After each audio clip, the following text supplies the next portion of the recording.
একদিন এক দাদু রাস্তার পাশে হাঁটছিলেন। হঠাৎ করে তিনি দেখতে পান দুটি ডিম পড়ে আছে। একটি ডিম সাদা আর একটি ডিম কালো। দাদু ডিম দুটো নিয়ে বাড়ি চলে যান। কিছুদিন পর সাদা ডিম থেকে বের হয় একটি সাদা রঙের মুরগির বাচ্চা, আর ঠিক তখনই কালো ডিম থেকে ফোটে এক সুন্দর কালো মুরগির বাচ্চা। দুজনেই দাদুর কাছে খুব প্রিয়। দিন যায়, মাস যায়, দুই মুরগিই বড় হয়। একদিন হঠাৎ সাদা মুরগিটি অনেকগুলো ডিম পেড়ে দেয়। দাদু খুব খুশি হন, কিন্তু কালো মুরগিটি কোনো ডিম দেয় না।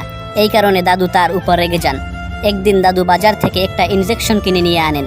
ভেবেছিলেন এতে কালো মুরগিটিও ডিম দেবে, কিন্তু ইনজেকশন দেওয়ার পরেই কালো মুরগিটি চুপচাপ মাটিতে পড়ে যায় আর উঠে না।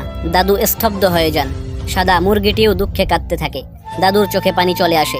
তিনি বুঝতে পারেন ভালোবাসা শুধুই কাজে মাপা যায় না, সবাইকে সমান আদর ও ধৈর্য দিয়ে আগলে রাখতে হয়।